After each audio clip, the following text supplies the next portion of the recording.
हृदय आराध्य भगवान श्री राधा माधव मंच पर विराजमान हमारे आपके सभी के परम प्रिय श्रीमद् भागवत आदि अनेक सत्साहित्य एवं शास्त्रों के मर्मज्ञ आदरणीय पंडित श्री तिवारी जी, जिन्होंने बहुत परिश्रम करके प्रारंभ में कर्मकांड में ही आपकी रुचि रही, परंतु उस कर्मकांड में हमारे भगवत जी ने बहुत परिश्रम किया। महर्षि महेश योगी जी के विद्यालय में रह कर के आपने प्रारंभिक शिक्षा ग्रहण की। वेद में, ज्योतिष में, कर्मकांड में अच्छा परिश्रम करके साथ ही साथ फिर व्याकरण का भी आपने अध्ययन किया और तदुपरांत आप श्री धाम वृंदावन में आए। वृंदावन में आकर के श्रीमद् भागवत के प्रति आपकी अभिरुचि थी और श्रीमद् भागवत के रहस्यों को, मर्म को, भावों को जानने के लिए आप कुछ गिने चुने भागवत कथा व्यासों के साथ में रहे। कुछ दिन मेरे साथ भी रहे, फिर गोपेश जी के साथ में रहे, फिर हमारे संपूर्ण भारतवर्ष के गौरव श्री मृदुल कृष्ण शास्त्री जी के साथ में रहे, फिर गौरव जी के साथ में रहे। बस इन्हीं गिने चुने वक्ताओं के साथ रहकर आपने श्रीमद् भागवत के अनेक रहस्यों को, अनेक भावों को सम्यक अध्ययन करते हुए, परिश्रम करते हुए गहराइयों से श्रीमद् भागवत के उन भावों को हृदयंगम किया।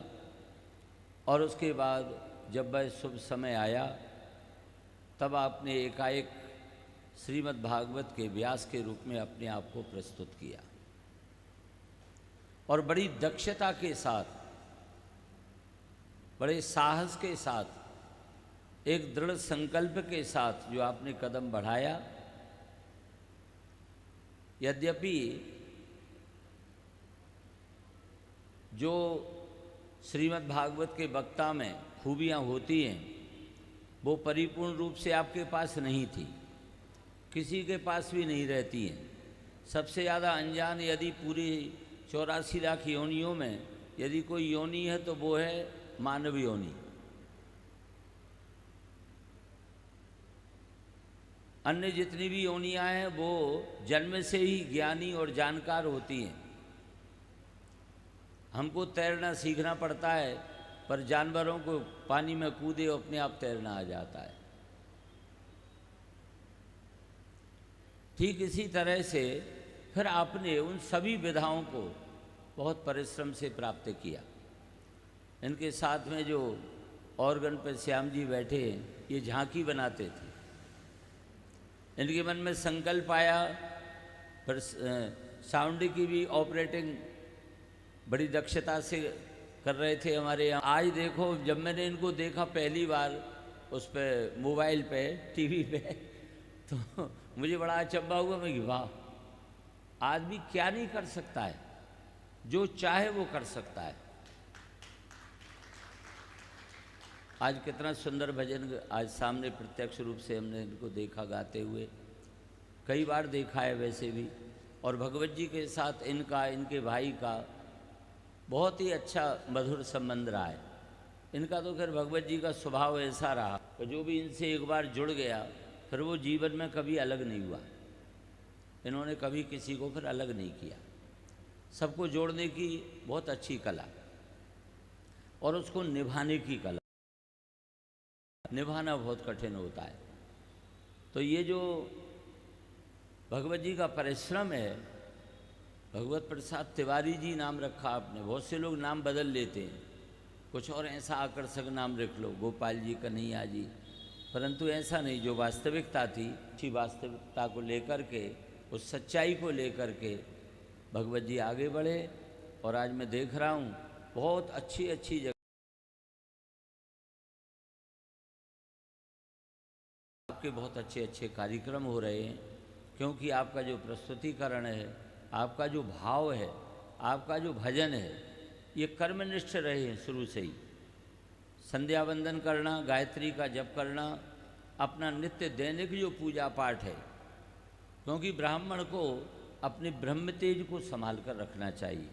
ये ब्राह्मण तो जन्म से ही गरिमा को संभाल सके, और उसको भगवत जी ने बाल्यकाल से ही, जब से विरासत में इनको गुरु मंत्र मिला, उस गुरु मंत्र का जप, गायत्री मंत्र का जप और संध्या, वेद पारायण, दुर्गा सप्तशती का पाठ, विष्णु सहस्त्रनाम, गोपाल सहस्त्र नाम का पाठ, जो कुछ भी आपको अनुष्ठान में मिला, जहाँ से मिला, जब ये यतन जहाँ यही पाई, उसका आपने परिपूर्ण रूप से अनुपालन किया। और आज हम देख रहे हैं कि भगवत प्रसाद तिवारी जी ने आज अपने परिवार की, अपने पितृगणों की, अपने गुरुजनों की, अपने प्रियजनों की, अपने शुभचिंतकों की, अपने भक्तों की, सबकी बात रखी है, आगे बढ़ाई है।